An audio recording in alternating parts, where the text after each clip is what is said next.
এমন এমন লোক পেয়েছে যারা জনপ্রতিনিধিত্ব করেন, তাদের নামে কার্ড হয়েছে এবং তারা এখন আবার ফেসবুকে বিভিন্ন জায়গায় স্ট্যাটাস দেয় যে আপনারা আমার বাসা থেকে কার্ড নিয়ে যাবেন। এটা কি গ্রহণযোগ্য বলেন আপনারা? এখন আমরা চাই যারা অসচ্ছল পরিবার তারা যেন কাজ পায়, এই জন্য সংশ্লিষ্ট কর্তৃপক্ষের আমরা দৃষ্টি আকর্ষণ করছি। আমাদের এই সমস্যার সমাধান না হলে আবার আপনাদেরকে এখানে ডাকা হবে, দয়া করে আসবেন। আমাদের এই অসচ্ছল মানুষরা যতদিনে সবাই কার্ড না পাবে ততদিন এই আন্দোলন চলবে। ডিসিবির কার্ড দিয়েছে তাদেরকে, বিশেষ করে যে ডিলার ভাই, তাদের আকর্ষণ করে বলছি যে আপনাদের দোকান বন্ধ রাখবেন, আপনারা কেউ ডিসিবির মাল ছাড়বেন না। আপনারা ছাড়লে আমাদের এই মানববন্ধন আমরা স্থায়ী করে রাখবো এবং আপনাদের দোকানে আমরা তালা লাগিয়ে দেবো।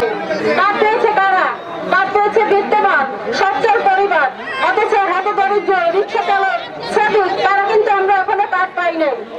আমাদের এই কার্ড যতদিন পর্যন্ত আমরা হাতে না পাবো কোনো ডিসিবির মাল বিতরণ করা হবে না এবং যতদিন পর্যন্ত এর সংশোধন না হবে ততদিন পর্যন্ত আমরা এই আন্দোলন চালিয়ে যাবো। এই মুহূর্তে আমাদের কোন ব্যবস্থা হইতে আসে না, আমাদের কাজ বন্ধ, অনেক কাজ বন্ধ। যারা পাওয়ার যোগ্য এই বন্ধ, যারা যোগ্য না এরা অনেকেই পাইতে আসে। এখন এই মুহূর্তে কেউ স্বামী নেই, কেউ অন্ধ, প্রতিবন্ধী, পঙ্গু, এই ধরনের অনেক লোকেরাই পায় না।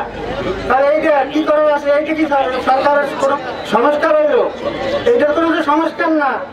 সংস্কার অন্যান্য কাজ আছে, এইগুলো সংস্কার। মানুষের পেড়ে লাথি, গরিবের পেড়ে লাথি, এইটা কোনো সংস্কারের মধ্যে পড়ে না।